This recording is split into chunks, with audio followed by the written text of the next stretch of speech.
자, 오늘은 자, 일단은 인권과 헌법의 세 번째 중간론인 근로자의 권리와 노동권 침해 당했을 때 어떻게 구제받느냐, 도움을 받느냐에 대해서 공부를 하도록 하겠습니다. 자, 첫 번째, 자, 근로상권이라고 하는데, 자, 뭐가냐?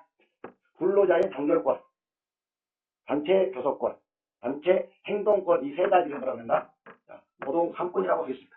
자, 그러면 노동상권의 첫 번째인 근로상권 첫 번째, 단결권은 어떤 의미냐? 단결권은 자, 수적으로는 많고 그렇지만 경제적 약자인 근로자가 사용자 측과 근로조건을 협의하기 위하여 무엇을 만들 수 있다? 노동조합을 결성할 수 있는, 노동조합을 결성할 수 있는 레이버 유니온이 되겠습니다.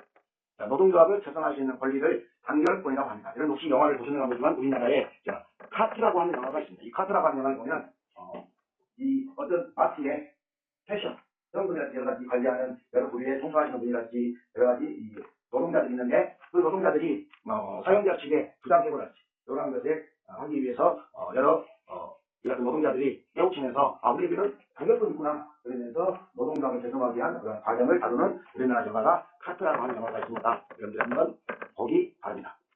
자, 이와 같이 근로자가 노동조합을 결성했습니다. 근로자가 노동조합을 결성을 했으면 그 노동조합에서 조합자 또는 뭐냐면 간부를 선임합니다. 그 같은 조합원을 대표하는 조합장들이랄지 그런 사람들이 사용자와 근로 조건에 관한 사항 등을 협의할 수 있는 권리를 뭐냐면 단체 교섭권이라고 합니다. 자, 그러면 단체 교섭을 할 때 근로 조건의 최저 기준이 있어야 되겠죠. 무조건 무조건 다 해달라고 안 되고 어떤 기준이 최저 이 정도는 해야 되지 않느냐라고 해서 할 수 있는 어떤 최저 기준이 적어져 있는 법이 있는데 그게 근로기준법이 되겠습니다. 근로기준법. 그러니까 단체 교섭을 할 때 그 기준이 되는 사항을 적어놓은 법이 바로 뭐냐면 근로기준법이 되겠습니다. 자, 이와 같이 단체 교섭권을 행사하여 근로자가 사용자와 협의에 실패할 경우에 협의를 했는데 사용자가 말 안 들어줘요. 요구사항을 들어주지 않아요. 자, 그러면 실패가 되겠죠? 실패할 경우에 일정한 절차를 거쳐서 무작정 하면 되지 않습니다. 자, 일정한 법적 절차를 거쳐서 단체 행동을 할 수 있는 권리를 뭐냐면 가장 중요한 단체 행동권이라고 합니다. 이 세 가지 노동상권 중에서 가장 중요한 것은 바로 뭐냐면 단체 행동권이 되겠습니다. 자, 그러면 단체 행동을 중에 종류에는 뭐가 있느냐? 단체 행동의 종류에는 첫 번째 스트라이크라고 합니다. 일을 전혀 하지 않는 것. 일을 하지 않으면서 사용자한테 경제적 손해를 끼쳐서 우리의 요구사항을 들어주게끔 하는 것을 바로 뭐냐면 스트라이크. 일을 전혀 하지 않는 것을 뭐냐면 파업이라고 합니다. 자, 그래서 두 번째, 일을 하기는 하되 게을리하는 것을 뭐냐면 태업이라고 합니다. 태업. 일을 하기는 하되 게을리하는 것. 그것을 영어로는 사보타지라고 합니다. 사보타지라고 합니다. 자, 그다음에 세 번째, 우리가 일반적인 직원이고 노동자라면 자기가 만든 물건, 자기가 소속되어 있는 회사의 물건을 사용하거나 다른 지인들한테, 친구들한테 소개하고 우리 회사 물건 사주세요라고 해야 자기 회사에 도움이 되겠죠. 그런데 사장이 사용자가 말 안 들어줘요. 그러면 어떻게 하냐면 우리가 소리를 입히기 위해서 하는 것을 뭐냐면 불매운동이라고 합니다. 불매운동. 영어로는 보이콧이라고 합니다.